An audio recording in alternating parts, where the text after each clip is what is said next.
The Georgia Capitol Police blame, quote, miscommunication for not finding out for months about a man who managed to bring a gun past private security in a key government building. It turns out that man had already been arrested multiple times in Metro Atlanta for impersonating a police officer.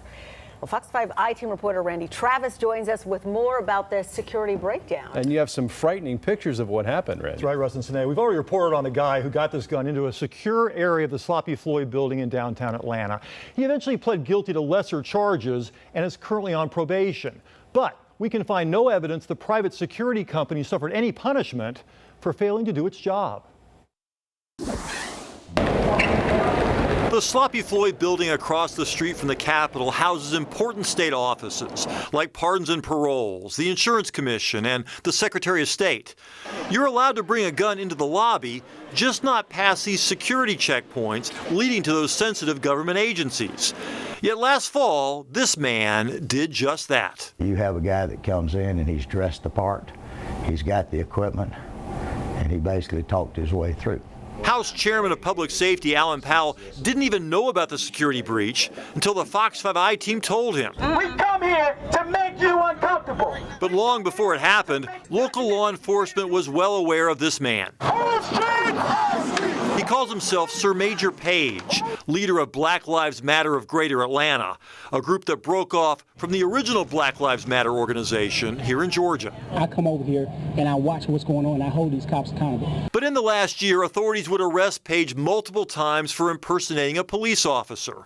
One of those came while Page took it upon himself to direct bus traffic at a downtown MARTA stop, then demanding to know who was in this car. Sir, would you roll your window down?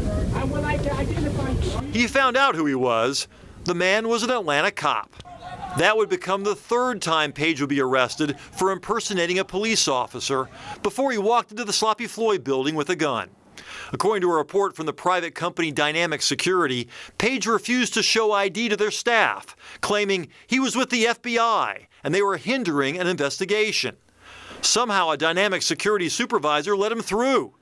This is a surveillance picture from inside the Secretary of State's corporate records office showing an armed Page waiting in line. And get this, not only did Dynamic allow Page to get past security with the gun, they also allowed him to leave without questioning him any further. In fact, Capitol Police say they were not made aware of the security breach until January of this year, nearly 4 months after it happened. Within days, Capitol Police obtained warrants against Page, arresting him at this public demonstration in DeKalb County. They would eventually recover his .45 caliber Glock, taser, handcuffs, and other law enforcement type gear. This summer, Page pled guilty to misdemeanor obstruction and was placed on 2 years probation with no guns. Page and his attorney declined comment to the Fox 5 I-Team about the security breakdown. That's ridiculous that it ever happened. I mean, I just can't believe it myself. Jerry Henry of GeorgiaCarry.org supports being able to take guns into all parts of government buildings as another layer of protection. But if you're going to restrict weapons, he says make sure the security checkpoints are run by competent people. That's no security. That is pretend security. What kind of security do we have, though, if all it takes to get a gun into a government building is to say you're an FBI agent? Well, that's exactly right. You comfortable that people in the Twin Towers are safe when they go to work now? Sure, I am as safe as they can be. If I had to take a guess, I'd say that probably they might be more secure now than they ever were. Dynamic Security did not return repeated calls for comment.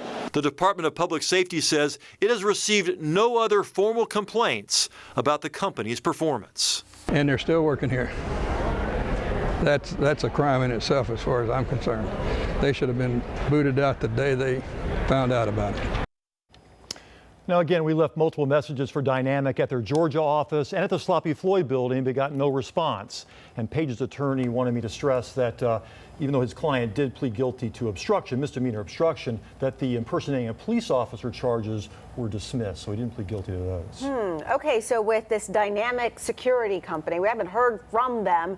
Do we know at this point if they're making any adjustments to ensure that something like this doesn't happen again? Well, I'm told that they are just supposed to follow the rules, and the rules are that if someone shows up at your location and says that they're with the FBI, but they don't show any ID and they want to get by with a gun, you're supposed to call the Capitol Police to check on them, not call one of your supervisors, who then, for some strange reason, lets them go on through. Yeah. So if they follow policy, if they follow the rules, hopefully people will be secure there. Yeah, I mean, Page was a harmless pretender, but he could have shot the place up.